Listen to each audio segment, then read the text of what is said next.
Together with Earle Sports Bets, yeah, the twins, they be checking in, stacking up. Green is the scene that you're stepping in. Winning is a trend, and we stay making dollars. Nerd talk with the sports bet scholars. Yeah, it's R.I.P. to the bookies. R.I.P. to the bookies. R.I.P. to the bookies. R.I.P. to the bookies.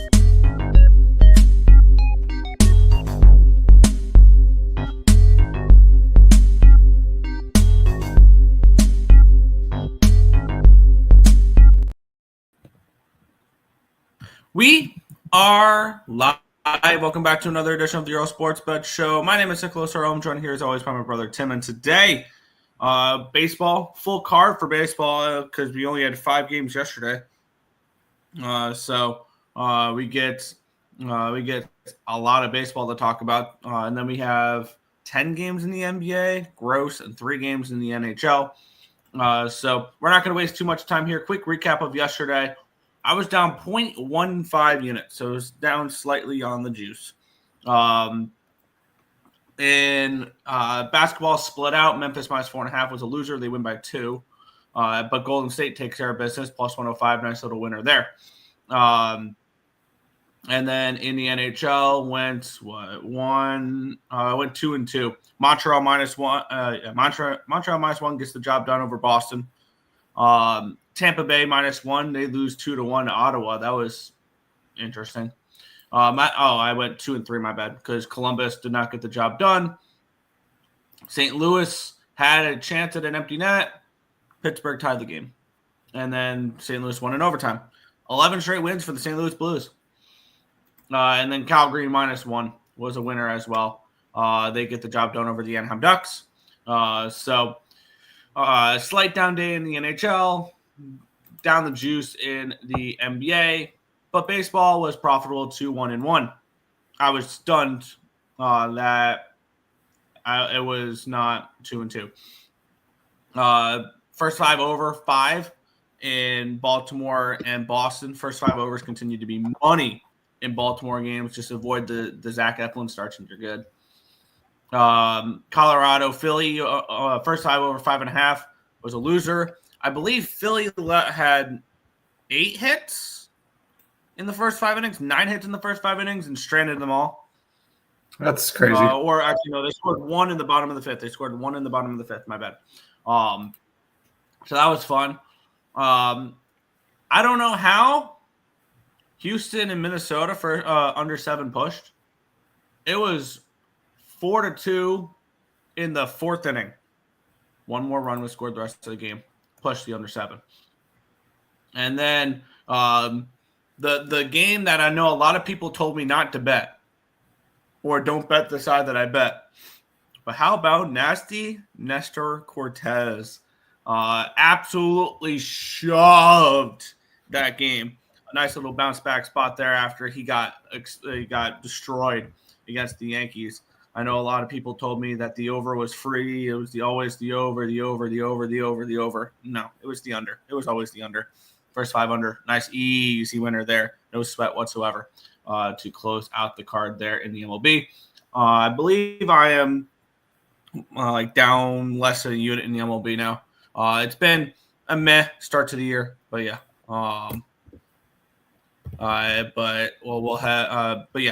Slightly down yesterday, but 0.15 units. I'm not going to lose sleep over. Yes. Baseball was good yesterday. We went 3-1 on the site in baseball, so that was nice. The over in the Orioles game hit. The over in the Phillies game, I should have rethought that one. Honestly, after seeing everybody on the over, I wish I kind of reconsidered it, but it is what it is. And that because we took the under and the Brewers on the site, and just the Brewers money line. 3 straight 1-0 games for the Reds. That is insane. NBA went 1-1. NBA went 1-1, zeroed out. Grizzlies win, but only by 2. I knew they were going to win that game. It was not a good spot for the Heat, but unfortunately the Heat were able to keep it close enough to cover. Warriors won outright versus the Lakers. And then you went 2-3 in hockey on the site. So ended up being a slightly profitable day. But we're ready to. Yesterday was a short slate. I'm ready for a big card now, and I will have the updated numbers for the Oakland Athletics betting. I'm doing that as we speak. So I will have those out on time. Yep. One thing we'll also recap before we get into today's card is the contest. We have the contest to recap as well. People kind of struggling in the contest here. The person putting in plays under 446, which is not 446, is currently leading. Then occupancy and Neil. Here's the thing, though. If the winner is like Neil and he's 1-0, I'm not. I mean, you need to have more than one play for me to consider you qualified. Come on. But yeah, not many people are putting in plays. And we need more people participating because this contests, they get boring after a while when it's only 3 people putting in plays. And it's not worth our time if 3 people are putting in plays. So if you guys want a contest to continue, we need more participation. It's just more interesting when there is participation. So if you guys want to see contests continue in the future, we need more than 3 to 4 people consistently putting in plays. Pretty plain and simple. It's not interesting. It's not worth my time. It's not worth our money to run a contest for 3 people. Pretty plain and simple. So if we want a contest to continue, people put in plays, because I don't feel like running a contest for 3 to 4 people. But that's the current updated standings. There you go. Able to go to the chat real quick. I'm currently putting in my Oakland thing real quick. I just wanted to get that done before we hopped into the show because I slacked behind. I'm sorry. Oakland's actually favored today. Yeah. What's good, Nicholas Handy? Supness. What's good, Lex Steele? Bad day in the contest. Thanks, Rockies. Yeah. By a lot of people, you mean 446. I had a few other people in the chat saying overs, but I stick to my cap. Is Alex Ovechkin going to get a hat trick and break the record? No, he'll probably get 2 tonight, tie the record, and score it against the Islanders because Islanders. Okay. Yeah, it's the NBA. I do not give a fuck, honestly. Morning, Earle. What's good, Fernando? Yeah. We know.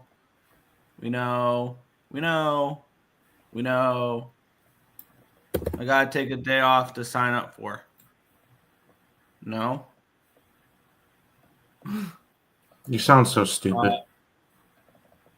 Let me grab it real quick. The link for the contest for today. Let me grab the link for the baseball contest for that. But yeah. Okay, I'll try it today. All right. Forget the contest then. Not worth it. Not getting enough people. How about you put in plays?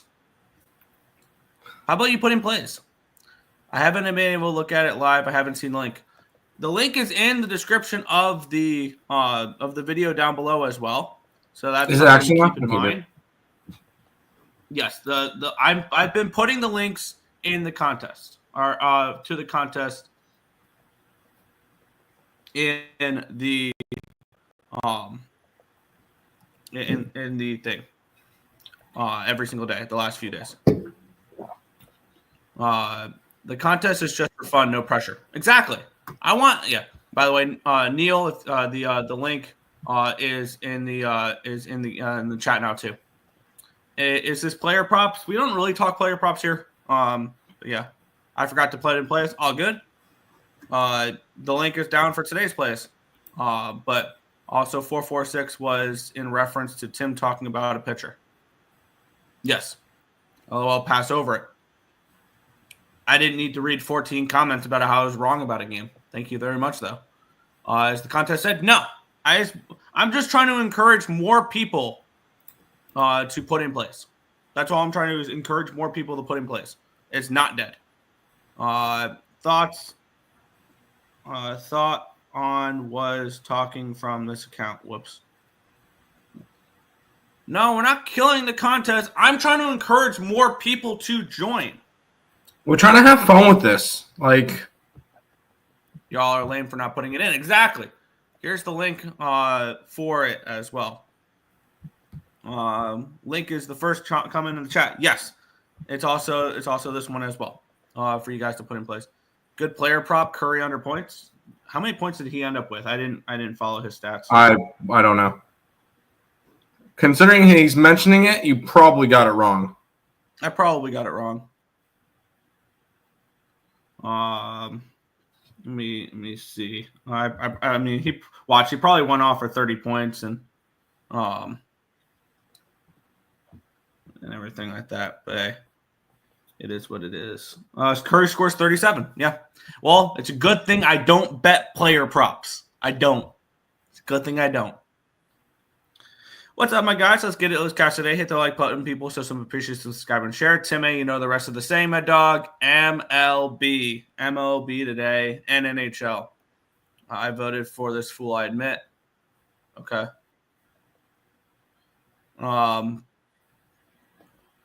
Like 33 or 37. 30, yeah. Road Warriors and Bucks both win and cover. Good call, Marcos, no matter what. Yeah, I mean, I was on the Warriors as well. I was on the Warriors. Yep. So y'all don't do pro in this show? Props? No, we really don't do props. Not it's really. just not our go-to. We do have people in the chat who put in props. I don't personally bet props. I did that a while ago. I had really no success on it. You know what? Here's a great opportunity to promote somebody. LJ, if you want player props, go to Terry Edelman. He is awesome with player props. I will give you go to Terry Edelman, or it's Terry Edelman Picks. He does NHL player props. He does MLB player props. I'll put him in the chat if you want player props. He's the guy to go to. There you go. There you go. On my way to opening day, go Tigers. There you go. That game pops off in just a few hours. So maybe we might start our day off with a play in that game. We'll be talking about that in a minute. Marcos is weird. He is. But, hey, so we're all weird in some way, shape, or form. We're all weird. It's all one weird, happy family. Yeah. Yankees run line today. Yeah. Yankees run line today. Max will deal today. There you go. Fucked up yesterday. I was down 200, then went up to 500, but didn't cash out and lost ace queen to ace 3. Damn. Had a rough day. Yeah, I didn't see. I think you forgot to put in your plays yesterday. I didn't see your plays in the Google Forms. But yeah. White Sox money line. Okay, thank you. Yep. I'm a part of the family. Yes, you're the redheaded stepchild that we pushed down into the basement. Let's get started. Ready to talk some Major League Baseball? Because we have afternoon action on a Friday. I wish we had more of this. More afternoon action on Fridays. But we get the Chicago White Sox taking on the Detroit Tigers for this first matchup here. We have the Tigers minus 245 in this game with a total of 7 in this one. Let's take a look at the line history in this game where we have this line opening up at a minus 235. It's now minus 243 for the Detroit Tigers. Line opened up at 7.5, minus 105. It's now 7 at minus 116. So we have a move towards the under. We have a move towards the Tigers in this one here. Taking a look at the cash flow in this spot, we have 90% of the tickets, 93% of the cash on the Tigers. There's really no surprise there. At least the lines move towards the Tigers for those who are backing them. For those wondering, is this a cash cow play? No, the total is 7. 93% of tickets, 93% of cash is on the over as well. Taking a look at the pitching matchup here, we have Jonathan Cannon taking on Jack Flaherty. Cannon, is this his first start of the year? No, I feel like he's made a start this year. He has. He's made one start against the Angels. He went 5 innings, gave up no 1 runs on 4 hits, 3 walks, 5 strikeouts. He looked good in a 1-0 loss against the LA Angels. On the flip side, we have Jack Flaherty, who has made an appearance as well for Detroit. If it'll click, there we go. Flaherty pitched against the Dodgers in his opening day start. Went 5 2/3, so 2-run baseball. Not bad, against, specifically against that lineup. 3 hits, 2 walks, 5 strikeouts, and 5 2/3. So both these pitchers pitched well in that first game. I think they both can pitch well in this game as well. I think this game is this low for a reason. It's anywhere between 45 and 48 degrees there in the Motor City, with the winds blowing in about 9 to 10 miles an hour towards from left field to first base. So looks like wind blowing in a little bit there, which will help the pitchers a little bit. I'll take a look at what I believe both these teams did not play yesterday. No, that neither did. So they both have full, fresh, ready to go bullpens. I like the Tiger bullpen. This White Sox bullpen has not been as bad as we thought it would be so far. Why are we not maybe on an under here to get our day started? I think both these pitchers throw well, and we see a little bit of a lower scoring matchup here. Oh, you gotta love those early what do you call it games? Early, just AL Central ugly games between 2 teams tied for first place. I can get 7.5 at -110. So I'm gonna jump on that with you.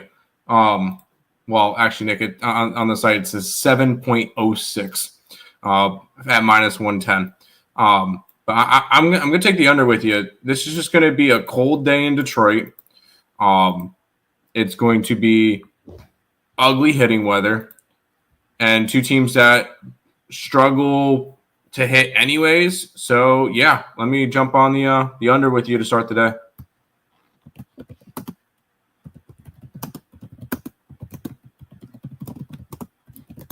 Yeah, I can get on board with that. I'm chopping around right now, trying to find the best available number. Seeing 7 -105 over on Bet365. I'll get my day started here with the under in this game. There you go. Put that up as well. Where did you leave off in the chat?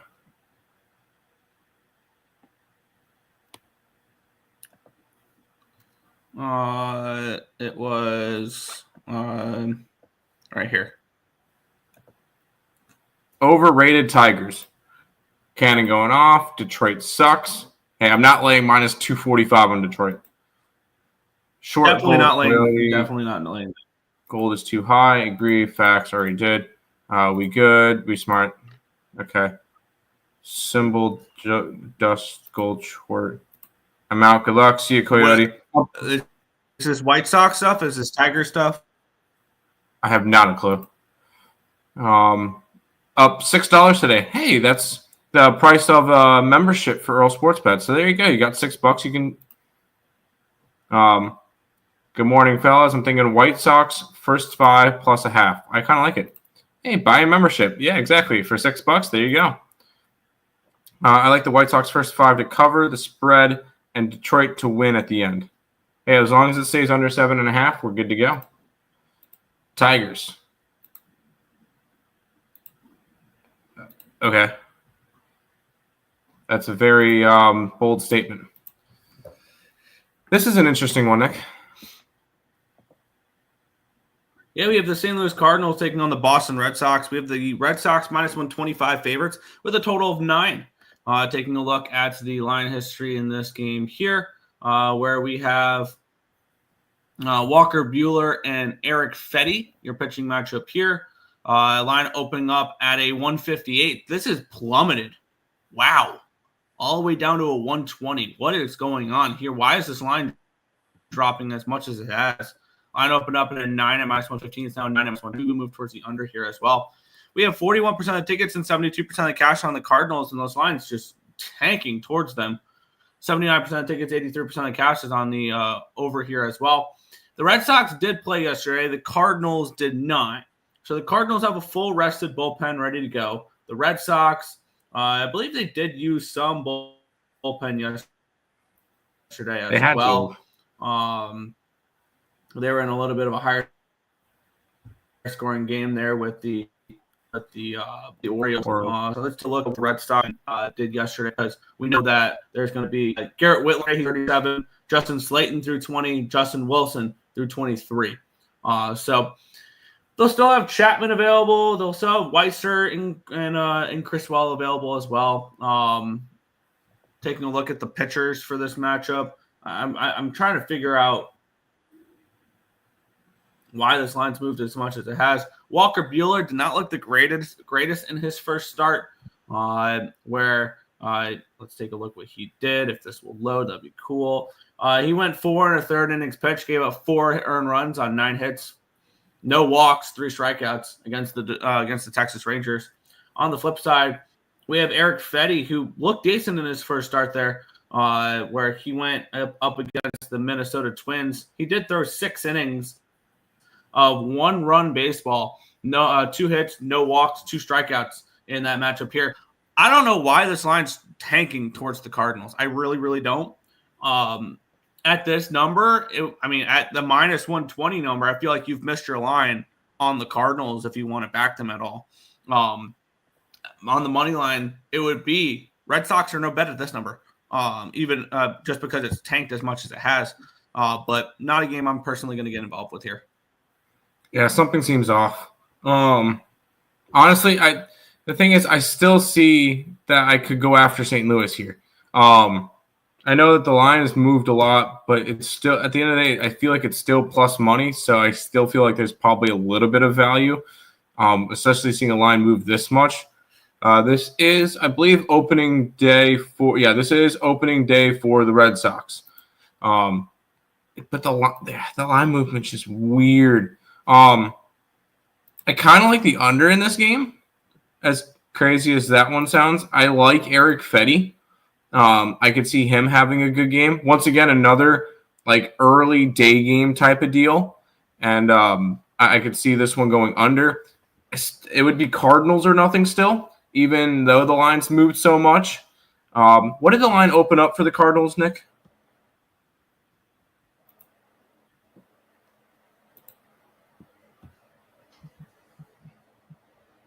Huh? Oh, you there? Yeah. What is it? I might restart my computer here in a second because you've been buffering a little. Go ahead. Real quick, what did you say that the Cardinals opened up at? I was seeing Red Sox around 150, 160 range.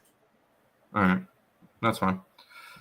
Go ahead. You could restart your computer if you want. I like the under if I'm going after anything in this game. Red Sox, Boston home opener, but I like the Cardinals. I could see the Cardinals in this one. I truly can. All right, there we go. But I feel like all the good teams are not going to play the best now. They're going to end up playing better down the stretch. So I don't really know how I want to approach this one. So I'm going to end up passing. I know Nick loves this game, and I'm probably going to have to. I'm probably going to be on the same side as him on this one. We get the San Diego Padres taking on the Chicago Cubs. The Chicago Cubs are -160. I'm starting to see a little bit of -170s with a total of 7 in this game. The San Diego Padres are one of 2 teams that are still undefeated this year in baseball with their divisional counterpart in the Dodgers. They are 7-0 to start the year, 6-1 against the spread. So they're winning games, and they're winning by the run line. The only game that they did not win by the run line, they were a dog with Schwollenbach pitching, and they won 1-0. So this has been a team that's winning by the run line. On the opposite side, you finally get a Chicago Cubs team that is starting to look better, Because they kind of looked rough to start the year with the going out to Japan and everything. Then they split a series against Arizona, which is not bad, and then they go and they pretty much dominate in 3 games, sweep the Oakland Athletics. And they looked like the team that we're expecting them to be. I'm going to be on the same side as Nick in this one, so I'm just going to go put it up on the site. We like the Cubbies today. And I know Nick loves his -1s, but I'm putting the run line up. I can get plus 140 on the run line for the Cubbies. And I believe this is Cubs opening day as well. Yes. After playing 9 games away from Wrigley, this will be the Cubs home opener. Cubs take down undefeated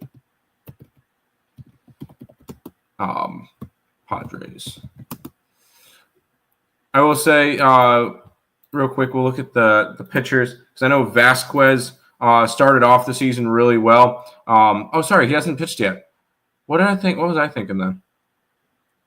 I thought he pitched already. This will be actually his first start of the year.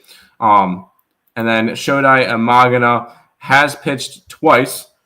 He has pitched a total of 11 innings. He's got 6 strikeouts. Has allowed 3 hits, 6 walks, and 1 earned run.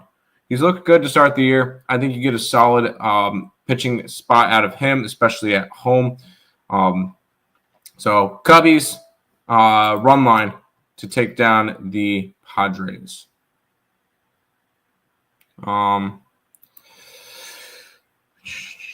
Cubs first 5 and first 5 under. I like the Cubs in general, so I'm just going to stick with them. I'm gonna, and I took the run line plus 140. How's A's every day going? It is slightly down after that Cubs series. I will say the A's money line is down 2.5.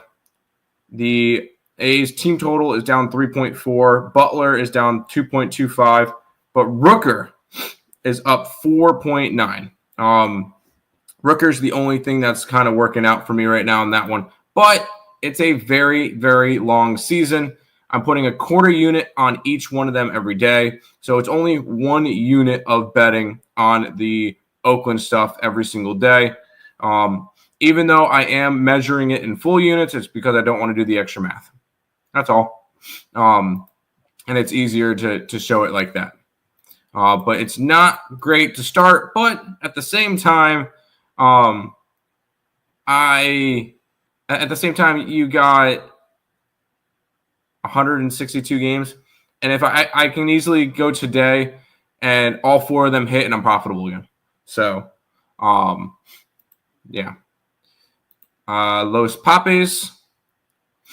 I'm on the Cubs. Yep. All my plays in. And yes, it's opening day. Yes. Hate seeing all the Cub fans. Chi-Town is finally feeling good about the Cubs after years of making fun of them. No way are Cubs -1, -117. Padres can't win every game. No way. No, we're not laying -160. You know we don't lay -160. Yeah, -1. Padres can't win every game. That is true. Joseph, they've been feeling good for the last 10 years. 2016, hello. Damn keyword, awful. I can't type. Blind, no more. Cubs -1. No Orioles every day. I am not doing the Orioles every single day. Nick, before you talk about this game, I have Twitter open. North Carolina will host East Carolina on Monday, December 22nd, as part of its 2025-2026 non-conference schedule. This is a bye game with a $85,000 guarantee for ECU. I'm sending that to nice. I'm sending that to the one group chat. But anyways, go ahead. Yeah. I'm trying to get up all my stuff as well. The Chicago Cubs are the best bet on the board today. I did a free pick video for this last night. Let's get into it here. we have, the San Diego Padres are undefeated, 7-0 this year, and they're plus 150 dogs. Interesting. They've played all their games in the comfy confines of Petco Park. They took care of the Cleveland Guardians, who have been the 2-4 Cleveland Guardians and the 0-7 Atlanta Braves. Those are the two teams they've played so far this year. Now they're playing a Chicago Cubs team that's heating up. They're 5-4 after losing 2 home games. Bullshit. They were not home games in Japan. I can't believe they called them. Home games for the Chicago Cubs against the Dodgers. They split out a series against a very good Diamondbacks team, and then they're coming off of a sweep against the Athletics. Yes, they are traveling as well from Sacramento to Chicago. San Diego is traveling from San Diego to Chicago. It's their first road game of the year, and this is where their winning streak gets snapped. I'm on the Cubs -1, -115. Did a free pick video for it last night. I think the Chicago Cubs are the best bet on the board today. Okay. There you go. To Cubs. How about this opening day, Nick?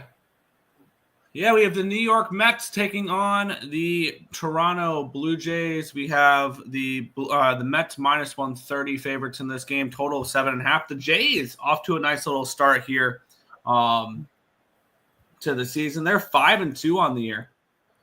I mean, I was wrong about the them. Nationals, and they've played the Orioles, but they're off to a 5-2 start. The Mets are off to a 3-3 start. All those games are on the road. This is the home opener here in Citi Field. It'll be the first time that in Citi Field Juan Soto plays a game for the New York Mets. So the hype is going to be there, and from what I'm hearing, this is going to be probably a sold-out game. This line opened up. Mets -136 is down to 129. So we have a move towards the Blue Jays in this game. Line opened up in an 8 at -105. It's now 7.5. Uh-oh. -108. So move towards the under here as well. In Citi Field today with about anywhere between 7 to 9 mile an hour winds blowing to left to right. So been crazy for the winds there. It'll be Siler McGill for the New York Mets versus Kevin Gausman for the Toronto Blue Jays. McGill in his first start looked really solid. He went 5 innings against the Houston Astros, a game that the Mets beat the Astros. Gave up 1 earned run on 3 hits, 1 walk, and 6 strikeouts. On the flip side, Kevin Gausman went against the Orioles in his first game. If this that'll be awesome. But it's not loading, which is annoying. So the cash flow, which is also not loading. Just nothing's loading for me right now, and this is utterly frustrating. But I have nothing on this game at the moment. I'll pass this on to you when I try to get everything loaded because everything's just buffering for me at the moment. What's your thoughts here, Mets and Blue Jays? I feel like it's Blue Jays or nothing, as crazy as that sounds. This line's just not like I expected it to be a wider line. Am I that laggy where I'm 15 seconds behind? Yeah, you're pretty bad right now. You're pretty rough right now, Nick. But this is yes, you're bad.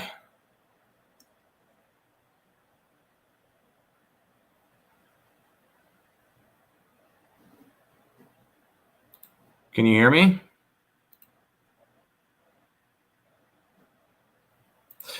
Anyways, it's Blue Jays or nothing. Gausman's is gonna pitch solid. We saw him pitch solid against the Orioles. 6 innings, 4 strikeouts, 2 earned runs, 3 hits, a walk. He got the win there in an 8-2 win for the Blue Jays. Tyler McGill looked good against the Astros. Maybe look towards an under in this game, but I'm not gonna jump into this game. It's Blue Jays or nothing. Who says Lindor and Soto go hitless? No, I don't say that. Plus 350, no hit, Soto Lindor. That sounds like a lock. I mean, how can that possibly not hit? Mets, let's go Mets. Dare I say under? Mets can't hit for shit. McGill is decent. We told Nick to get a decent computer, or is this cable connection? I don't know. Mets leaning under. All right. Well, Nick still. I don't know what's gonna be with Nick, but we've got the Oakland Athletics and the Colorado Rockies in opening day for Colorado. We've got Beto taking on Feltner. And I'll be quick and simple with this one for me. You already know where I'm at. I got the Oakland Athletics money line around minus 120. Oakland team total over. It's a 4.5 and minus 125. Rooker over his bases is minus 110. Butler over his bases is even money. I will put the link to the Twitter post in the chat. But that's what I'm rocking with for today. And the Oakland A's experiment, quarter unit apiece, and we roll with that, Nick.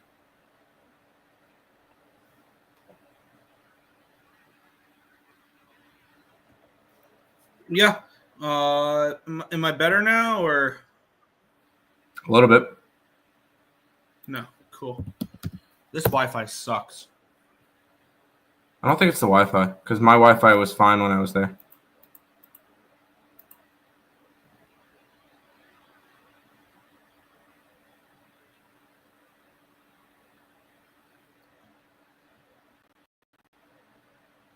Cool.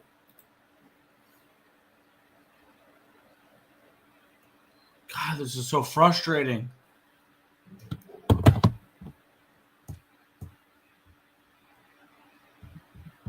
You still there?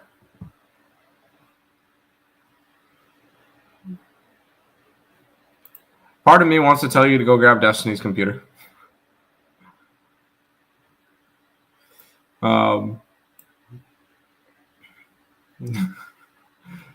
Here, I'm gonna take you out.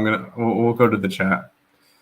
Let me see. Tiny Tim's tomorrow likes the A's. I was right. Wow, it's like he knows I have the everyday experiment. A's run line. Nick just log off. Oh my god, it's not funny at all. It's really not funny. It's actually kind of annoying him. So no, it's not funny at all. Nick, you still here? Am I good now? I think so.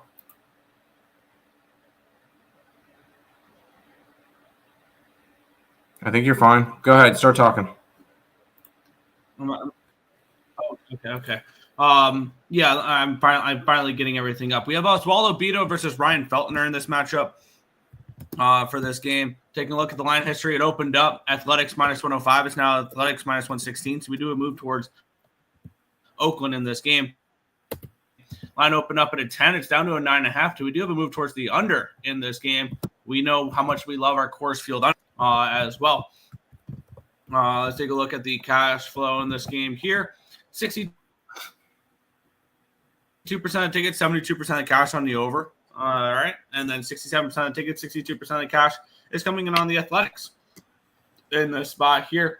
64% cash coming on the Mets, 94 on the over. So I guess that game is Blue Jays or no bet for me between Mets and Blue Jays. But Ryan Feltner is not a pitcher I particularly trust. Like that. He has made a start so far this year. He went 5 innings, gave up 2 earned runs on 4 hits, 1 walk, 5 strikeouts and 5 innings pitched against the Rays. On the flip side, we have where is it? Oswaldo Bido, who looked okay for the Oakland A's in his first start. Went 5 innings of 1 earned run baseball. Gave up 2, but only 1 of them was earned. 3 hits, 4 walks, 4 strikeouts in his start there. Not a game I'm getting involved with. I guess it's I want to say Oakland or no bet, but not a game I'm getting involved with. There you go. Go Rockies. You know what, Cameron? Just for today, go Rockies. But I it's an everyday experiment. I have to bet the Athletics every single game. I did it the last year with the Orioles, and even when the Orioles played the Mets, I had the Orioles every game. So it's just one of those experiments that I'm doing. Hey, if I lose, I lose. It's a fun experiment. It's not a lot of money, so. But Cameron, have fun at the game, dude. What's up, Markel? You laughed. I saw Timmy. This is hysterical. It's not really that funny. Double-digit wins in Colorado, but the elevation makes the ball fly too. There you go. At the openers. There you go. Dude, have fun and get nice and high on in Colorado. And Oakland is favorited. Fuck that. Rockies money line. Rockies not to bat in the 9th inning. Let's hope the A's win so our pal doesn't go broke. Dude, I'm not going broke. It's 1 unit a day, so it'll be 162 units throughout the entire year. It's not a lot. 162 units is something I could bet in 2 weeks. So just chill. You're going to get money today. We'll see. All right, Nick.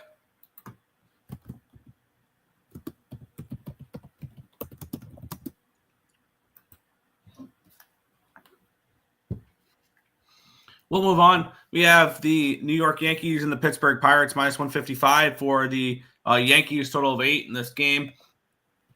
Take a look at the pitching matchup here. We have Mitch Keller taking on Max Fried.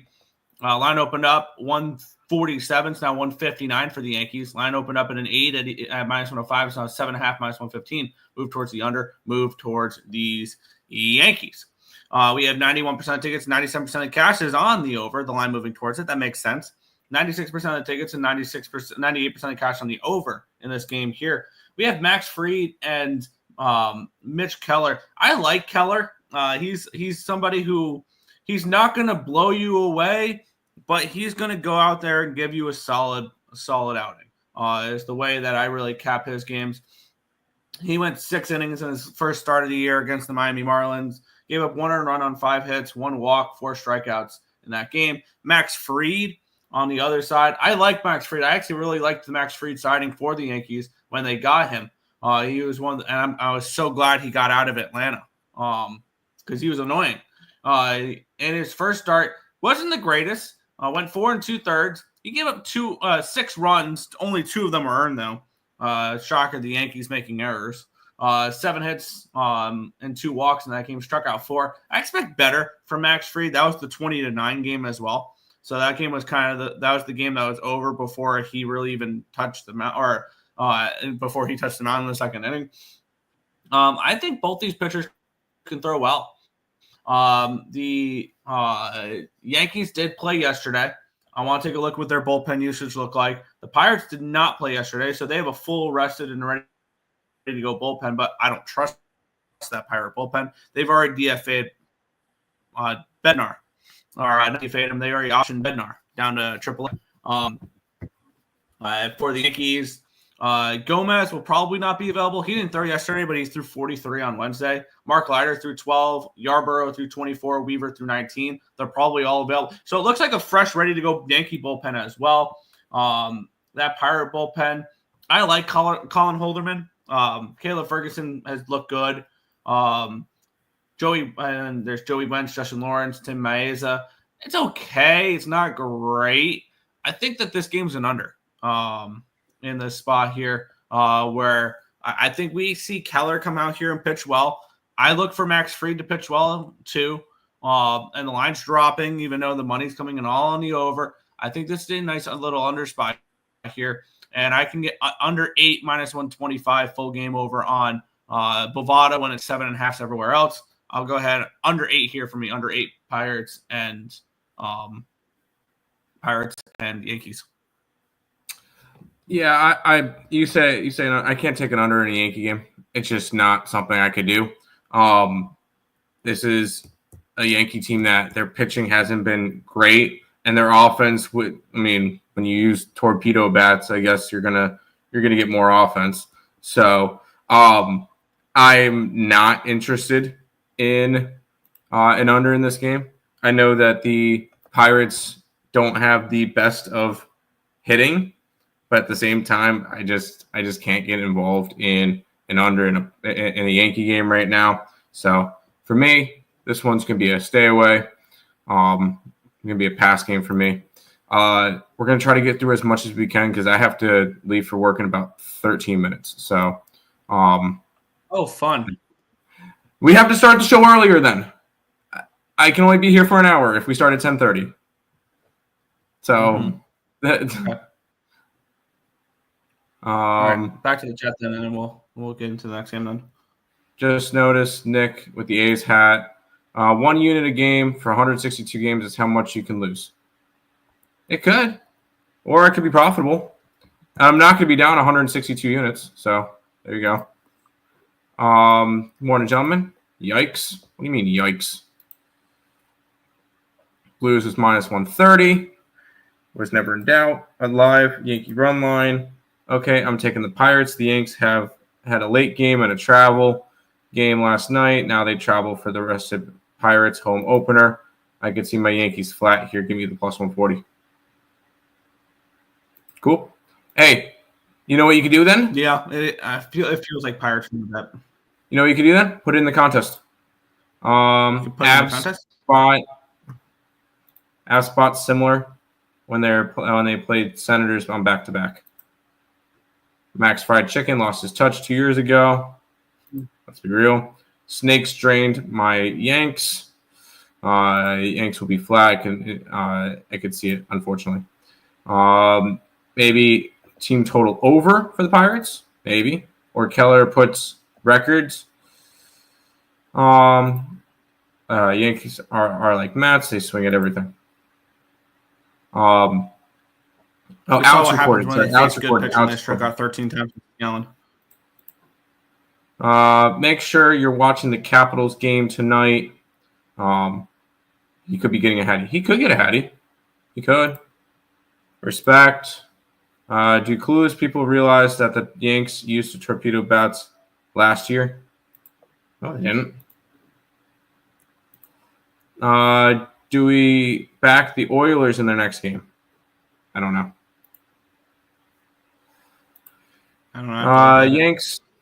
Yanks off a big win yesterday. Pirates first 5. Wow. So Nick's getting mad that Tim has to leave and has a no-show. Okay, I'm just tired of you. I'm reading the room. Nick is mad. Okay, stop. Yeah, he's frustrated that his computer's buffering. Will you shut up? 446, can you change the market around SoFi declining? We're not doing this. That wouldn't be ironic, Robert, since he did that to the Blackhawks before the milestone. Keller out. Yeah, I got what you meant. Didn't know about 17.5. Don't tell me they didn't. I didn't know. Okay. You know what? I'm not dealing with you. I don't have much time for today, unfortunately. We're going to have to start shows earlier once Nick gets out of college. Yep. Seattle Mariners and San Francisco Giants, minus 145 for the Giants, total 7.5. In this game, let's take a look. We did have a pitching change in this one here. It's Luis Castillo taking on Justin Verlander. I'm trying to find where this line reopened up. It reopened up at 135. It's now 145 for the Giants. The line opened up at the line reopened up at an 8 down to a 7.5. So move towards the under and a move towards the Giants in this game. The Giants have gone off to a nice start. They look pretty solid. We have 84% of tickets, 93% of the cash is on them. So people are picking up that the Giants are maybe better than people think this year. And then 93% tickets, 94% cash on the over. Luis Castillo making his first appearance of the season. I believe this is a different Luis Castillo. I don't think this is the one, the actual Luis Castillo. I think this is a different Luis Castillo, if I'm not mistaken. I remember hearing a story that the Mariners have two Luis Castillos that are starting pitchers. That's not confusing whatsoever. I remember yeah, I saw a video. The last time that happened, back in, I think it was in the early 2000s, one team had two Bobby Joneses go up against I think it was for the Mets, actually, maybe. Two Bobby Joneses in the rotation, start back-to-back days. And one of the players that on the opposite team, Luis Castillo. All right.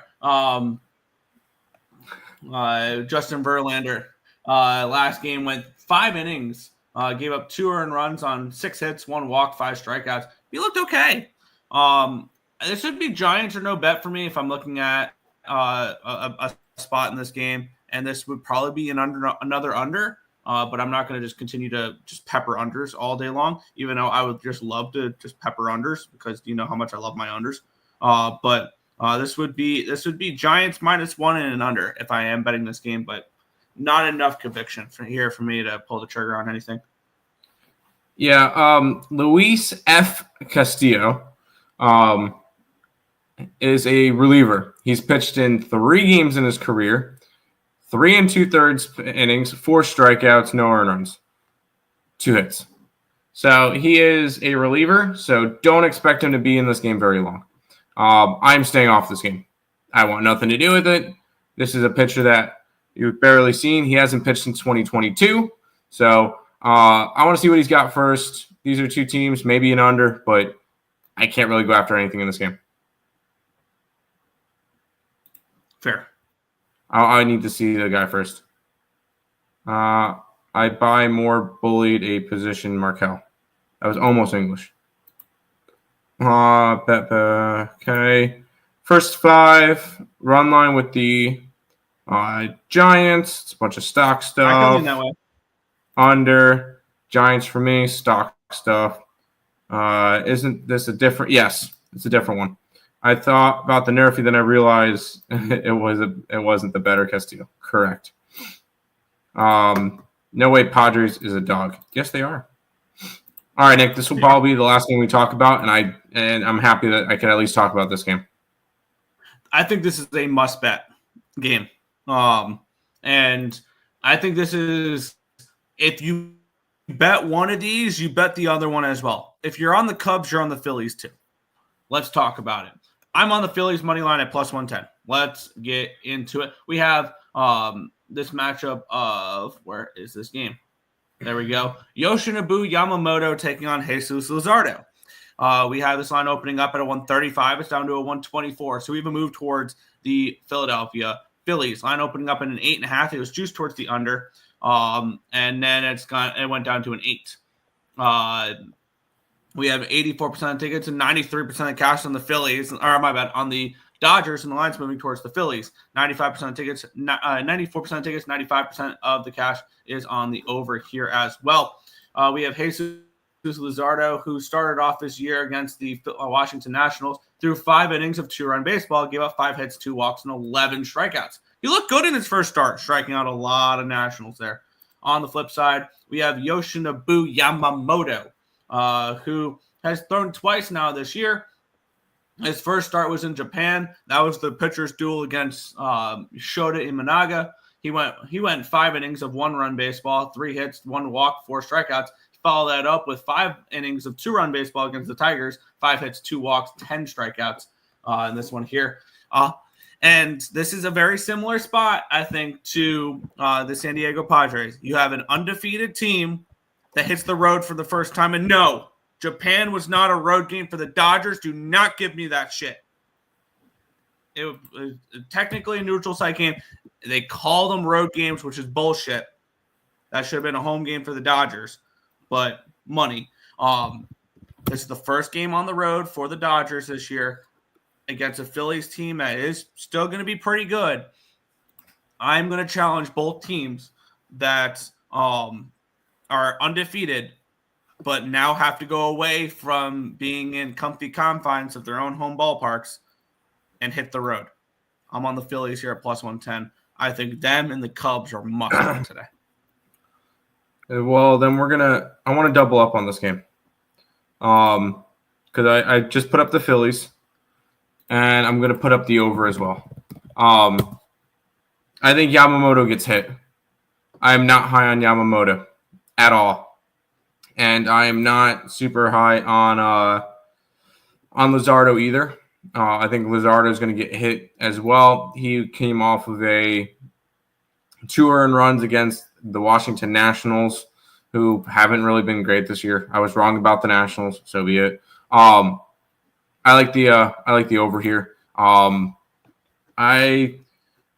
There is 7.5, but I'm not laying minus 130. So I'm going to take 8 at minus 110 on the over 8 in this one today, Nick. Fair. Back to the chat, and then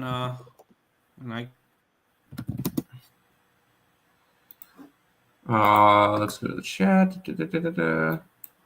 So we smoking the Philly pack today. I'm on the over. These 2 teams are go over. Yes. Always Dodger money line. Dodger raced to 3. Phillies to bat in bottom of 9. I like the Phillies to. Well, no, I hope the Phillies don't bat in the bottom of 9. Why the hell are the Padres a dog? Because they're on the road for the first time this year. Phillies on the over, I agree. Because Imagana is nice and the Cubs are at home. Yeah, I'm playing that game. Damn, a lot of people are on the Phillies. Kind of scares me. And no, Nick, I'm not talking about ticket count. Yeah. Just the live shows and videos I've watched. And Freeman is out. Freddie Freeman is out. He did something to his finger or something in the shower, which is kind of funny. I guess doesn't matter.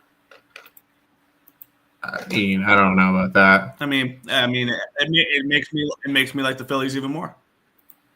There you go. That's what it does. Nick, we're gonna have to start working out something where we start the show earlier so I could finish the baseball card with you. But I gotta head out to work. So I'll leave you here. I'll listen to the car. I'll listen to the rest of the show in the car. I'll put up plays as I listen along. But I have to go now. Sorry. Right. See ya. Yep. All right. We have the Washington Nationals taking on the Arizona Diamondbacks. Minus 140 are the Diamondbacks, total of 8.5 in this game. Taking a look at the line history here in this one. Between Brandon Fad and Jake Irvin, line open up 145. It's now down to a 143. Line open up 8.5 minus 110. It's now 8.5 minus 104. Move towards the under. A slight move towards the Nationals. Move toward under the Nationals. 94% of tickets, 97% of cash on the over. 91 and 98 on the Diamondbacks. So public all over the Diamondbacks and the over. I get it. And if it wasn't over the public, I think in the same ways as well. Because I think this Diamondbacks team should absolutely put up runs against this Washington Nationals team. We have Jake Irvin for the Nationals, who has thrown once this year. Gave up 2 earned runs on 7 hits, 2 walks, and 5 innings pitched, 2 strikeouts that game. On the flip side is going to be where is this? It is on the opposite side. Brandon Fad, who I believe looked okay in his first start, if I remember right. 3 earned runs, 6 hits, 1 walk, 5 strikeouts, and 6 innings pitched. Ultimately, not a game I'm getting involved with. It would be a lead towards maybe a Diamondbacks -1 or a Diamondbacks team total over. One thing that does concern me is they went through a decent amount of bullpen yesterday, if I remember right. They played yesterday. The Nationals did not. So the Nationals have a full rested bullpen, even though their bullpen sucks. At least it's rested. So for me in this game, not a game I'm going to get involved with. It'd be a slightly towards maybe the Diamondbacks in some way, shape, or form, but not what I'm going to force action on. These Dodgers are in beast mode. Okay. 4-4-6. What's your pick?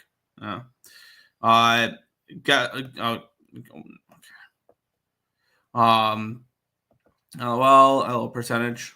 I like the Pirates at plus 140. Taking a shot. There you go. Me too. Give me the D-backs. Nats hasn't shown anything. Fair. Nah, I mean Dodgers versus Phillies. Late game for Yanks travel. Fair. Let me see. Hold on. Okay. Diamondbacks run line. Yeah. Philly, home dog, I would take. Okay, so 4-4-6 is just copying me. Okay. I don't like the Phillies right now, and they my team. I hate the Phillies. I'm a Mets fan, but this is a Philly spot. Let's move on. Miami Marlins and the Atlanta Braves minus 225 for the Braves, total 7.5 in this game here. Taking a look at the line history here between Spencer Schwellenbach and Max Meyer. Line opened up minus 210. It's now minus 236. It's a big move towards the Braves. Line opened up 8.5 minus 105 down to an 8, down to a 7.5. So a big move towards this under here as well. We have the Atlanta Braves. They're 0-7 on the year. As much as I love to see that, I don't think that continues today. I do think the Braves take care of business. It's just whether or not you want to lay a run line with them. The Braves are going to have on the mound Spencer Schwellenbach, one of the pitchers I'm very high on. He looked really, really good in that matchup against the San Diego Padres. And of course, they won't show me his numbers. That is awesome. Thank you very much. And then but I know he did go pretty far into that game. He went 6 innings and gave up, I believe, 1 earned run, maybe no earned in that game. On the flip side, Miami, they will have on the mound Max Meyer, who in his first start went up against the Pittsburgh Pirates. He threw 5 2/3 of 1-run baseball, 5 hits, 1 walk, 7 strikeouts. For me, is this? I want to back the Braves, but how do we back the Braves in this spot? Taking a look at cash flow, 85% of tickets, 87% of cash on the Braves. The line's at least moving towards them, so that makes sense. 94% of tickets and 89% of cash is on the over in this spot. I feel like if the Braves were not 0-7, this would probably be a minus 300 fade. Because if the Braves came out of that road trip 3-4, 4-3, this is Braves minus 300. I think pretty solidly. However, what we've seen is this Braves team just struggle and do nothing but struggle. And in their losses, they have had 1 game go over the total so far this year. Scratch that, 2 games go over the total because they had the game again, their last game against the Dodgers go over the total in that 6-5 loss. It's a rested Braves team. I think this game goes under. I do. And I like Spencer Schwellenbach. So maybe this is a Marlins team total under. The only problem is it's a 2.5. It's plus 105, but it's a 2.5.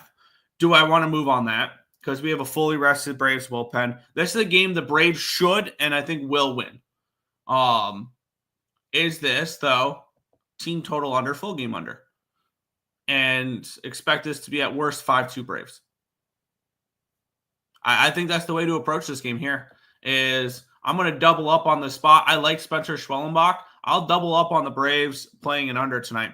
Miami team total under 2.5 at plus 105. The full game under 7.5. Because if the Braves win this game, it's probably an under. This offense has done nothing. They did put up 5 runs against the Dodgers in that last game. But other than that, the offense has done literally nothing. So I think this is a spot where if the Braves do win, this game goes under the total. And it is something along the lines of 4-2 Braves. 3-1 Braves. So I'm going to go ahead. I took the Marlins team total under 2.5 at plus 105. the full game under 7.5 and -110. Doubling up here on good pitching because I do like Max Meyer as well. So yeah. Under, Dodgers can't win every game. You have to pick a spot. Yeah. True, ride the Dodgers till the wheels fall off. I disagree with that one there. I think that this is a bad spot for the Dodgers. Braves run line, yes. I would look towards the Braves run line. Make this show truly unique. Tim should stay on while he drives with a phone on speaker in uniform, and then walk out. Okay. Schwellenbach, yes, Schwellenbach. Then leave the stream. There you go. First 5 under 7.5. Correct. Correction. I like the under 7.5. Yes. I can get him. I can get on board with the under 7.5 in this game. Absolutely, I'm on it. What's the juice for the over under? It's -110 on both sides for 7.5. For this game, which I have to go ahead and post that on Cap Protect.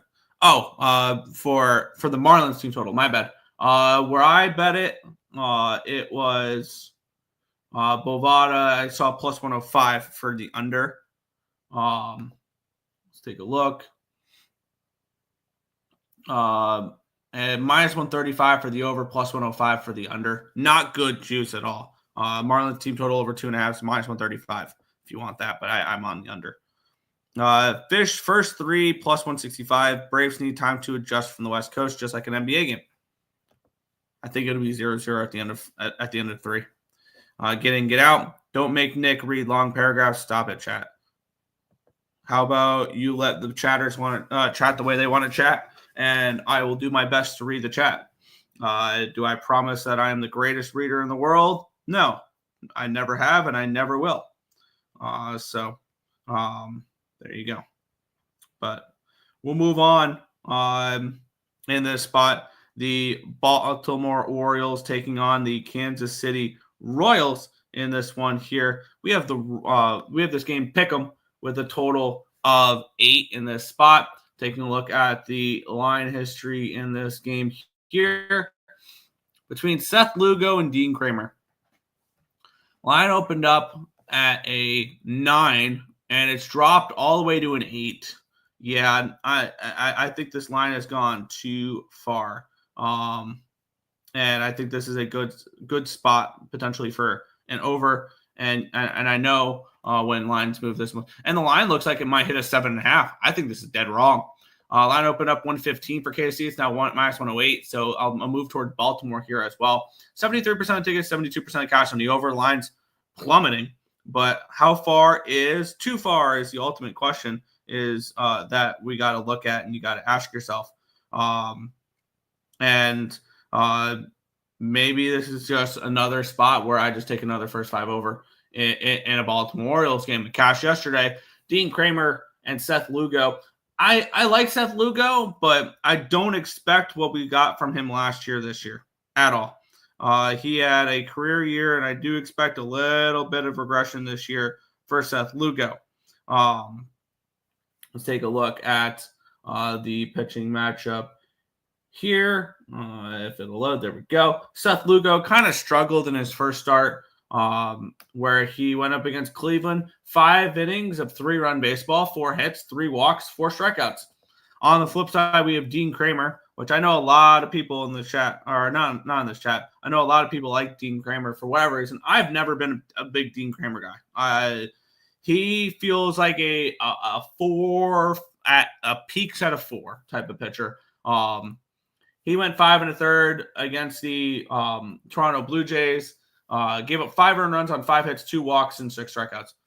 Gave me that performance again, and this first 5 over hits easily. I think this line gone too far now, and you're giving me a 4. Oh, it's a 4.5. Okay, 4 in some spots. I am going to shop around. You're giving me potentially a 4 for a first 5 total. In an Orioles game, I'm going to bet the over. And this has been a bet that I've been kind of ignoring the market when it comes to it. because I've seen the market move against it a few times and just continue to bet it. I want to take a look at Bet365, see what they're offering for a 4. If it's just 4.5 even money, I'll take the 4.5 at even money. I just want to check what Bet365 has for a first 5 over 4. And if it's a stupid juice, then I'll just stick with the first 5 over. They're not giving me a 4. It is a 3.5 minus 180, or it's a 4.5 at even money. Just to look here real quick, what would be a first 5 over 4 at the minus 180 and even money number 140? Nope. Okay. This will be a first 5 over 4.5 for me at even money. I'll take that. I have no problem with that whatsoever. Let me just take a look at BetMGM real quick, because I know they do offer the half unit increments, or not the half unit increments, the half run increments, and I don't have to build it, which I feel like building it was more expensive potentially here. So let's take a look with the first 5 total. 4 minus 130. I'm going to take that over on BetMGM. First 5 over 4 minus 130 over on BetMGM. Just a reminder to shop around, find the best available numbers, and I'll take a minus 130 here. First 5 over 4 here for me with Kansas City and Baltimore.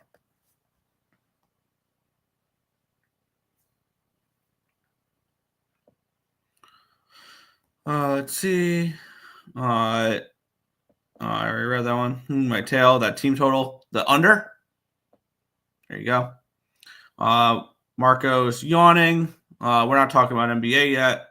I can really okay.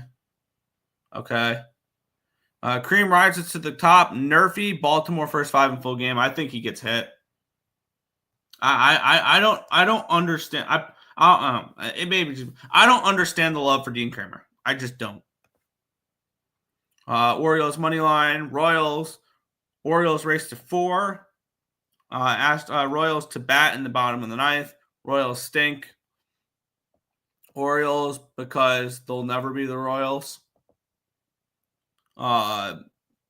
Royals scored 3 runs versus Milwaukee. They can't hit for shit. All right. I think Dean Kramer will get hit. Live bet the Orioles if they're down.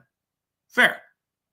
Because I do like the Oriole bullpen. That's I think one of their redeeming qualities. They've scored 2 runs the last two games. They've scored 2 runs. All right. Give me 2 runs in the first 5 innings. Baltimore give me 2 runs, and at the very worst, I push. We'll move on. Tampa Bay Rays and the Texas Rangers, minus 125 for the Rangers, total of 8.5. Let's take a look at the line history here between Zach Littell and Tyler Mahle.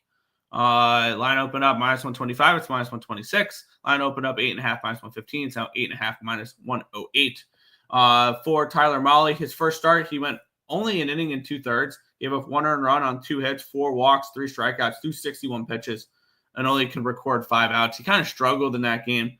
On the flip side, Zach Littell, he's coming in off of an appearance where he went 6 innings of 1-run baseball against the Colorado Rockies, 4 hits in that game, 7 strikeouts. I think Zach Littell is pretty good. I do. The line's moving towards the under I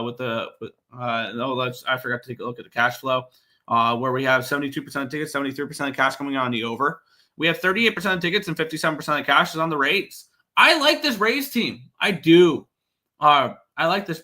I think this Rays team is sneaky. I don't know if I like them, but I think they're sneaky. And the fact that the Rangers are this low of a price, I don't trust Tyler Mahle, really, is what this comes down to. And we have a fully rested and ready to go bullpen here for the Tampa Bay Rays, which I think have a massive edge over what the Rangers have in their bullpen, even though theirs is 100% rested and ready to go as well. I like the bullpen for Tampa Bay significantly better than I do for the Texas Rangers. And maybe that's a vividness bias of just the Tampa Bay Rays being able to churn out relief pitcher after relief pitcher after relief pitcher. But I truly believe that this is a Tampa Bay team that is a pitching factory.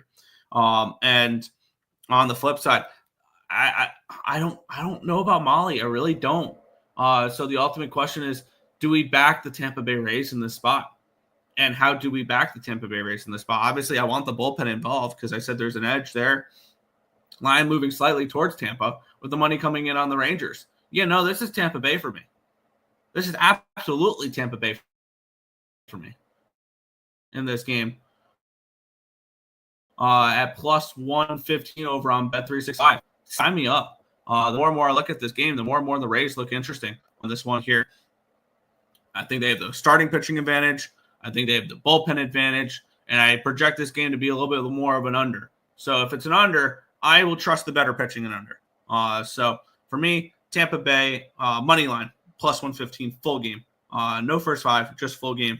I want the bullpens being a deciding factor in this game because I know if the bullpens are a deciding factor in this game, the Rays win this baseball game. So Tampa Bay plus 115 here for me in this one. Rangers. Rangers won a World Series, and Nick is still mad about that. That's right. They won it in 2023. I don't care. Okay. That was 2 years ago. Doesn't bother me anymore. First five under. I do lean towards first five under. Rays first five. I want the full 9 innings with the Rays. I want the bullpen involved with the Rays. That's just me, though. But, yeah, I can definitely see they definitely have the first 5 pitching advantage there. But, yeah. We'll move on. Does this game finish 1-0 like the previous 3 Cincinnati Reds games have? Let's talk about it. My boy Nick Martinez taking on Tyler Alexander for the Milwaukee Brewers. Let's take a look at the line history in this game. Line opened up at the Reds minus 102, and it's flipped to the Brewers minus 127. A massive move towards Milwaukee in this one here. And that doesn't surprise me. 3 straight shutout losses for the Cincinnati Reds. When do they eventually hit? Is it today? Against Tyler Alexander, who has not made an appearance all year long, taking on Nick Martinez, who is coming in off of an okay start in his last one there. He went up against the San Francisco Giants in his first start, went 6 innings, did give up 4 earned runs on 4 hits, 1 walk, and 5 strikeouts. This line moving from dog to favorite for Milwaukee is interesting. Let's take a look at the cash flow, see if it makes sense. 62% of tickets and 59% of the cash is on the Brewers. I guess it makes sense.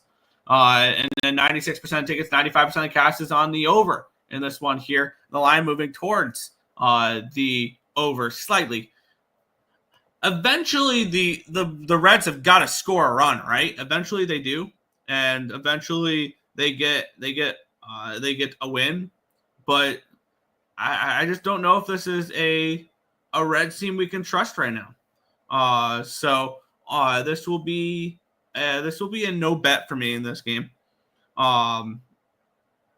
But at this number, I want to look Reds. I do. I really like Nick Martinez. He's a pitcher that I like to back.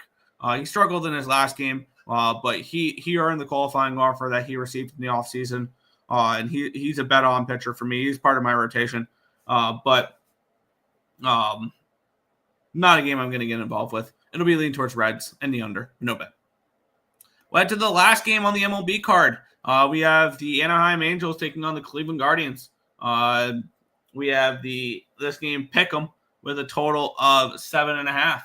Taking a look at the line history here between Soriano and Gavin Williams. What a fun matchup this is going to be. Gavin Williams and Jose Soriano. Line opened up at an 8 down to a 7.5.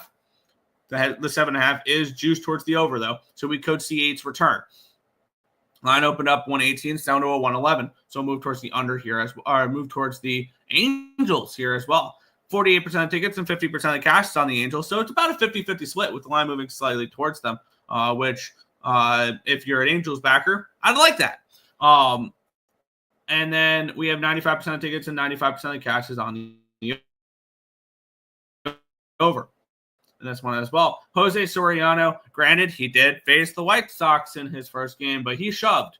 He shoved against the White Sox. He went 7 innings of shutout baseball, 2 hits, 2 walks, 5 strikeouts. He was awesome. It was the White Sox, but he was awesome. On the flip side, Gavin Williams, he's somebody that I do think can bounce back this year. He kind of did. I know he pitched okay against the Royals. Went 5 innings of 2-run baseball, 4 hits, 1 walk, 2 strikeouts. And looking at this matchup here, the Angels bullpen does give me a little pause at times, but I feel like they could be a little bit better. I love Ben Joyce, and I really like. I mean, Ben Joyce in that bullpen, love it. They have Reed Detmers in that bullpen. He might be somebody who could come in if Soriano struggles. I think Soriano pitches well, though, against this Cleveland Guardians team. Ryan Zeferhan will be available. Kenley Jansen hasn't thrown in a few days, so neither has Ben Joyce. This is an all-hands-on-deck type, but you can see Soriano go 6, and then they hand it off to Joyce, Jansen, and you just need someone like a Ryan Johnson to give you an inning or something along those lines if you're the Angels. And then on the flip side for the Cleveland Guardians, I mean, it's hard not to like the bullpen for the Guardians because I think Gavin can give you 5 to 6 innings, and then you can hand it off to Hunter Gaddis, Cade Smith, Tim Herron, Paul Seedwall, Jacob Junis, Emmanuel Clase, and bam, the game is over. I think this is one more under to end the card here, and this one here, an under 7.5 full game.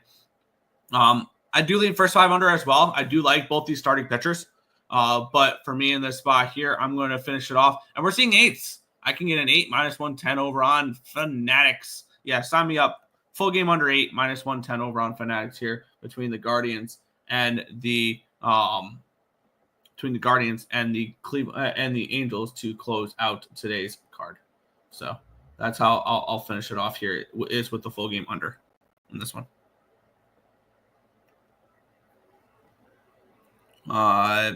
Over for plus money in the Brewers game. There you go. Yo, that's bonkers. LMAO Reds losing 1-0, 3 in a row. Yeah. Pass on the Reds game. Angels first 5. Fair.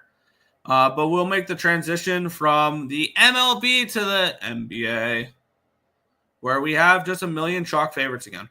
Because we have Pacers are 16-point favorites, Kings are 10.5, Celtics are 14.5, Pistons are 12, Cavaliers are 13, and Lakers are 13.5. I don't know how anybody finds this sport interesting, but let's get into it. The Utah Jazz and the Indiana Pacers. We have the Pacers 16-point favorites with a total of 235.5. In this game here, I mean, 16-point favorites, no thank you. That is a pretty big number. But we got to keep looking at it this way. The Jazz do not care. The NBA during the regular season, half the teams do not care, which makes capping the NBA closer towards the playoffs damn near impossible, which is extremely annoying. We have, let's take a look, 57% of the tickets and 59% of the cash is on the Indiana Pacers, 54 and 57 on the over in this game here. We have, let's take a look. We'll try to get the line history up. The Pacers have won back-to-back games, but they've not covered as big favorites. They're only 3.5 against the Kings. They won and didn't cover there. And they were 15-point favorites against the Hornets, and they didn't cover there with a 14-point win. The Jazz are coming in off of a game where they got destroyed versus the Houston Rockets, 143-105. Usually I'd be like, all right, let's back this team to bounce back, but I'm A-okay. Not backing a team that is 16 and 61 to bounce back. I feel like I've already wasted too much time on this game. Quick, the line history, open up 15.5. It's now a 16. If I'm playing, I'm laying. It's the only way I'm looking in this game. The Pacers still have something to play for, and that is seeding because they are, I believe they're currently in the 4 seed. They're currently in the 4 seed. And they are 3 games above the Bucks, so they're close to locking in the 4 seed for the Eastern Conference, which is home court advantage in the playoffs. So I guess it's Pacers or no bet. No, thank you here.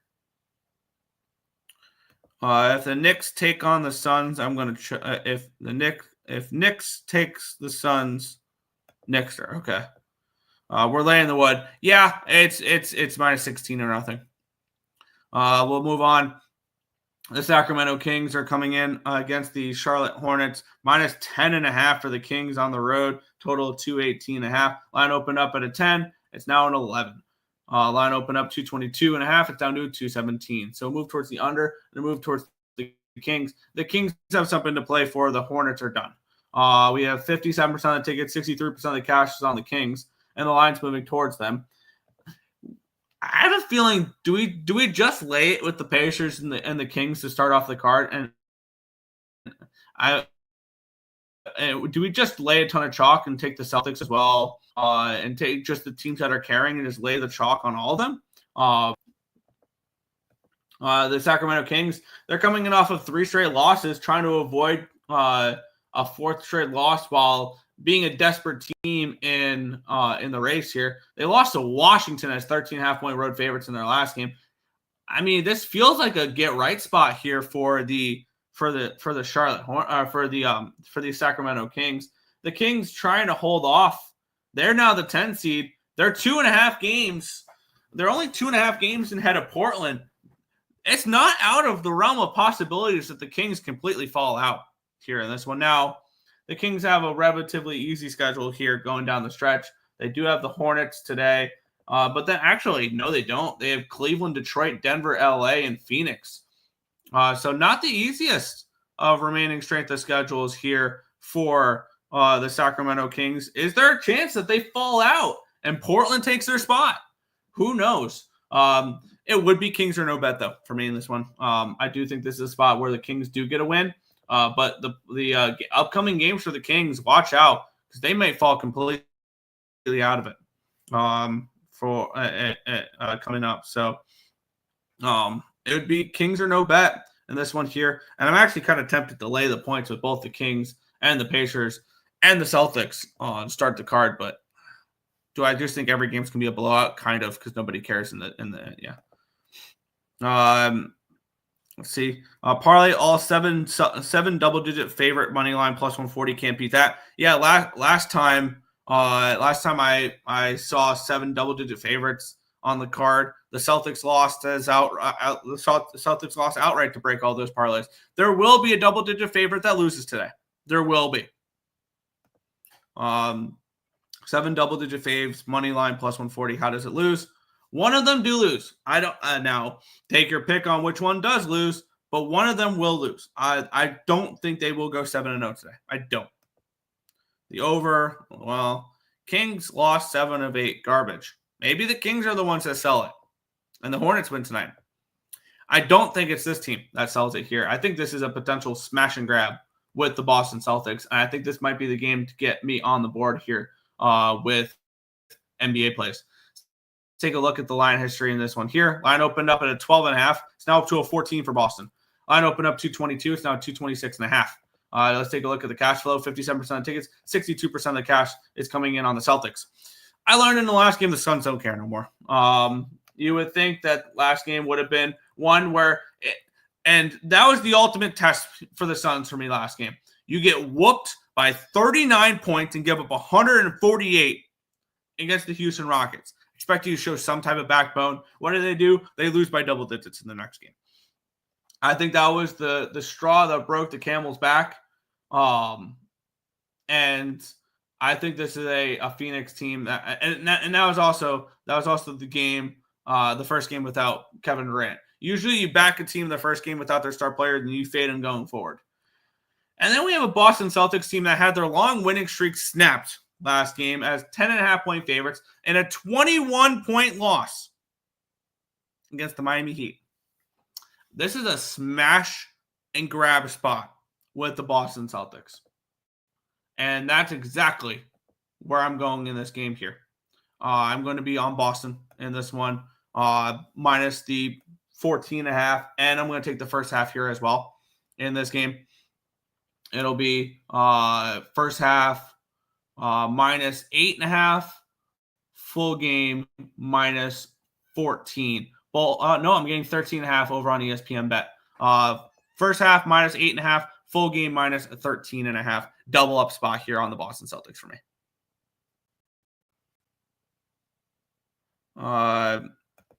Yes, no, that last game was the test for me. The last game was the test because that was a good spot for the Suns in the last game. It's the players stepping up after it was the team stepping up after the first game with the star player out angle, and they were coming off an embarrassing loss, giving up almost 150 points.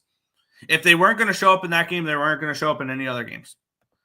Shame you didn't listen to 446. You okay?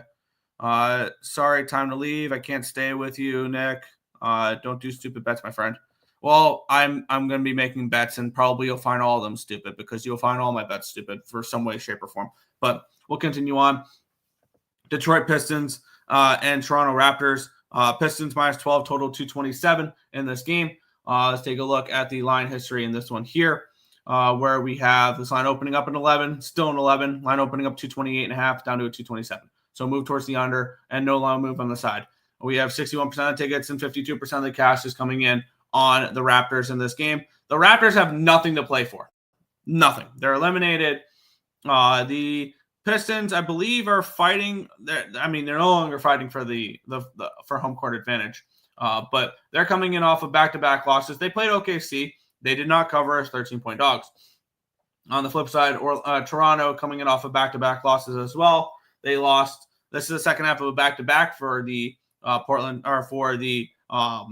for the Toronto Raptors, who lost to the Blazers last night. It is Pistons or no bet for me, but I'm not going to be laying this many points with the Pistons on the road. But it does look like an intriguing spot. It would be Detroit or no bet. We'll keep on going. I'm just going to go through the games pretty quick here because I'm probably already running late for something I'm supposed to be at 12:30, but I can really care less. But let's move on. The Oklahoma City Thunder taking on the Houston Rockets. 6.5 point favorites are the Thunder, total 229. Let's take a look at the line history in this game here. Line open up 6.5 down to a 6. So we do have a slight move towards Houston in this spot. Line open up at a 231 down to a 228 there. Let's take a look at the cash flow in this one here. 66% of tickets, 59% cash on the Thunder. Line moving towards the Rockets in this game here. So we do have a move towards so we do have a little bit of market respect for the Rockets here in this game.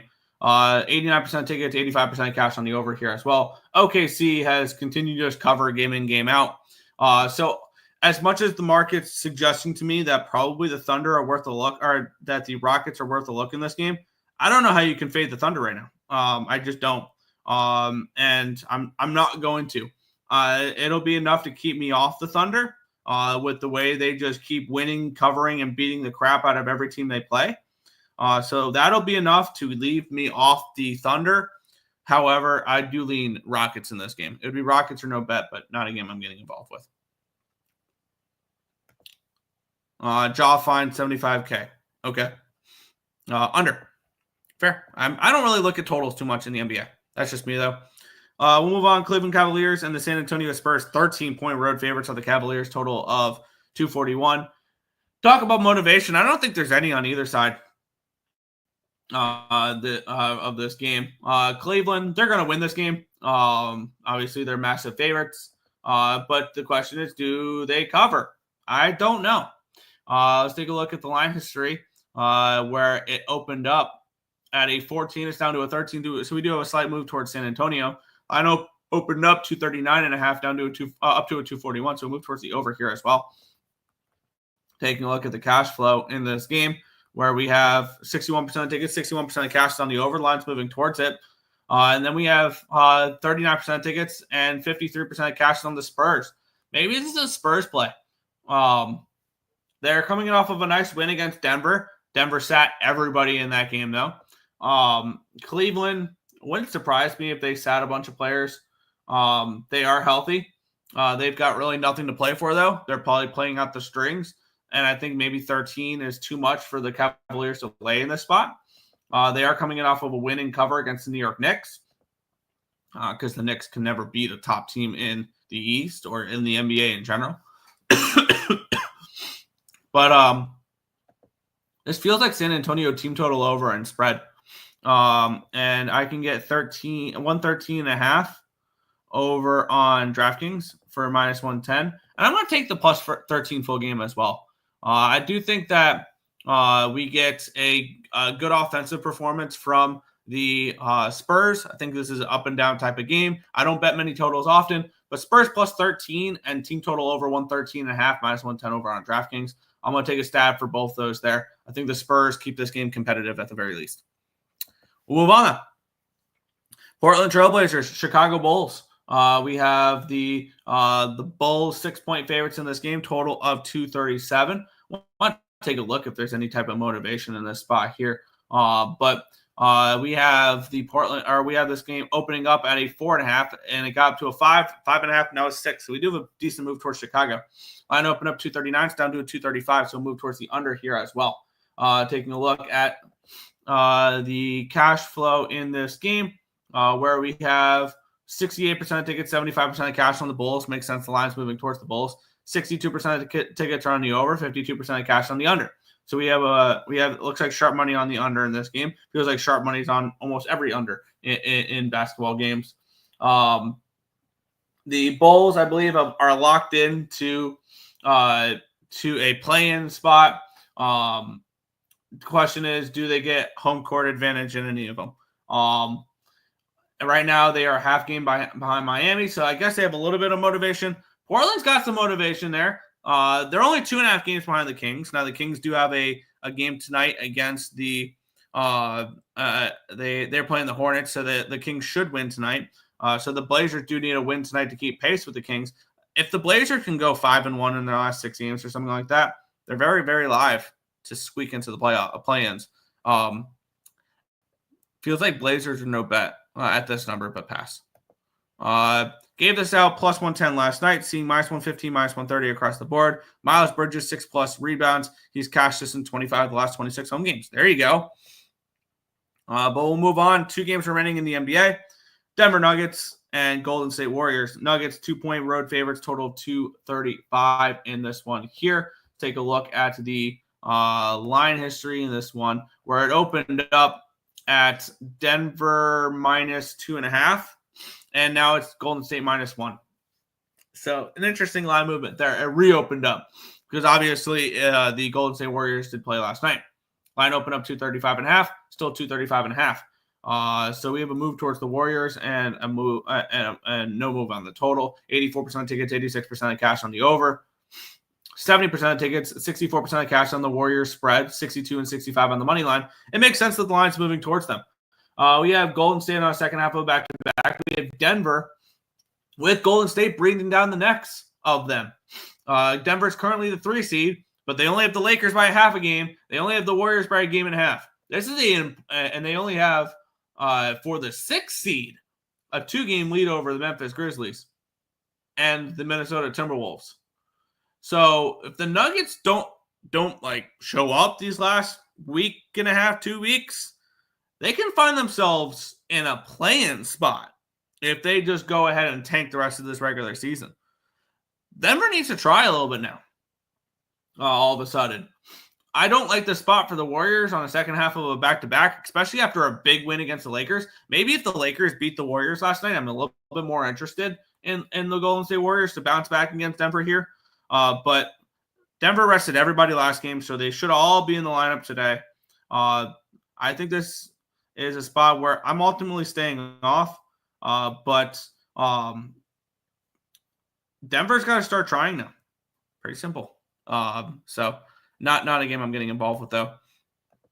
We'll head to the last game on the card, the LA Lakers, a team that's chasing down the Nuggets that would very much like a Golden State Warriors win tonight. 13.5 point favorites against the New Orleans Pelicans. Total 220 in this one here.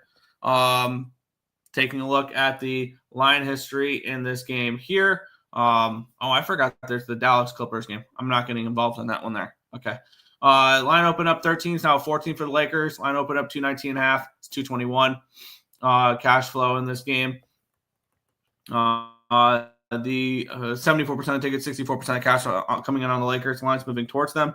So it all makes sense. The line is moving the way it's supposed to, and everything along those lines. Am I laying this many points with the Lakers at home? No. Do they win? Yeah. Do they cover? I don't know. It's the second half of a back-to-back. Maybe they rest some players. But yeah, not a game I'm getting involved with here. Simple pass. But that'll allow us to move into the final sport of the day. Only a 3-game card in the NHL, but let's get into it here. Don't know if I'm going to be on much hockey today.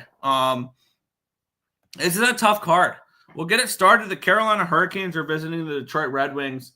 The Hurricanes minus 185, minus 190 favorites in this game. Total 6 in this spot. They do hit the road. Now the Hurricanes. I don't know what the Hurricanes really have to play for. They just beat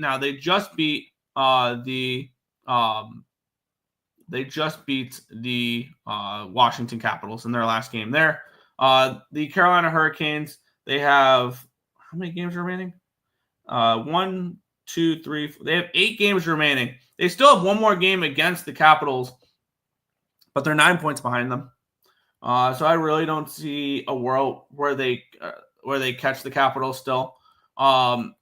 This is a Detroit team that's desperate though. The only problem is I don't see them catching anybody, the Montreal Canadiens or anything like that. But this is a desperate Red Wings team. Maybe we see them show up a little bit tonight. What does Carolina have to play for? Maybe this is one where they're just going through the motions and things along those lines. Maybe this is Red Wings money line. Maybe it is. Why does Carolina care? They're coming in off of a big win against the Capitals. On the road, they've struggled, but in Raleigh, that's where they've been good. They're coming in off of 3 home wins in a row. Feeling good. Detroit, they're coming in off an overtime game. They lost their last game against the Blues. That was on the first, so it's a rested team at home. Why not take a shot with the Red Wings in this game? I think I'm going to do that. I think this is a good spot for Detroit today against a Carolina team that might not care. Plus 165. I'll take a shot here. Give me the Red Wings in this game at plus 165. They probably have a little bit more motivation. And at this big number, I'll take a shot. Canes puck line and Canes team total over. Wings money line. Seth Jarvis anytime goal. Under Aho and Larkin point. Canes have won 6 in a row. Fair. We fade Canes tomorrow. Okay. Who do they play tomorrow? Boston. No, we don't. No, the fuck we don't. No, we don't. No. But we back the Canes off of a loss tomorrow. Taylor Hall plus 225. 7th try is the magic number at Robert. There you go. Shane Goss spare assist. Yes, Isaacs. There you go. We'll move on. The Washington Capitals taking on the Chicago Blackhawks. Capitals minus 400 favorites in this game with a total of 6.5. I don't think either of these teams care right now. I think the only thing Washington cares about is Ovi breaking the record, which he will. Does he do it tonight? I don't know. I have a feeling he does it against the Islanders in their next game on Long Island. I do. They're coming in off of a bad loss, but they've also lost 4 of the last 5 games. The only team they've beaten was the Boston Bruins. I think this is a Capitals team that's starting to just play out the strings. There's no way I'm laying this number with the Capitals. Let me get this out of the way now. This is Blackhawks or no bet. This game is Blackhawks or no bet. It's going to be no bet for me, though. Not a game that I'm going to get involved here with. Maybe this is a Blackhawks team total, but this is this is a Blackhawks team. I don't know how much they care. It's 2.5 plus 110, plus 115 on Bovada. I lean towards maybe a Blackhawks spot here. Maybe Blackhawks first period in this game. Maybe we just cut it down to 20 minutes, plus 235 for Blackhawks first period. Not a game I feel the need to get involved with, though. Tonight, Ovi breaks the record. Fair. Over 6.5, then relax after tonight.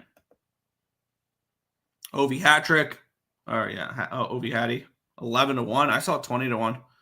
Games seem like they will lay a dud like they did against Nashville with Boston tomorrow. I just want to fade Boston, though. Caps team total over. Washington money line, Ovechkin anytime goal. Chychrun over a point. Strome anytime point. Bedard assist. Fair. Last game of the night, and we have the New York Islanders taking on the Minnesota Wild. The Islanders have given up. This is a team that's now starting to now they are top 10 odds to win the draft lottery. The New York Islanders. This is a Islanders team that everything's just catching up to them at this point. No Nelson sucks. No Matthew Barzal sucks. This defense is giving up. Sorokin's struggling because they beat him into the ground. Duclair was just called out by Patrick Waugh, and he took a personal leave. This team is mailed in, and I think the Islanders are bet against the rest of the year. I think the New York Islanders are fade for the rest of the season. After this, the Islanders will play the Capitals. They'll play the Predators. They'll play the Rangers, a desperate Rangers team trying to get into the playoffs. I think this is an Islanders team that we should fade game in and game out the rest of the season. Because I think there's major changes coming in the offseason for the New York Islanders. It looks like they've mailed it in the last few games. 4-1 loss against Tampa Bay, 6-4 against Carolina, 5-3 against Tampa Bay, 5-2 against Vancouver. The shootout loss. That goalie interference broke the New York Islanders. It did. And this is an Islanders team that I will bet against the rest of the year. Give me Minnesota at plus 105. I think this is an Islanders team that will fall a little bit, and I think by the end of the season, their odds to win the draft lottery will go up rather than down. So I'm on the Minnesota Wild here at plus 105 to end my card. Wild money line. Yep. Draw spot. Wild money line. Untouchable. You think over 5.5. I can see that. Noah Dobson. Oh, what is that team total over? Because the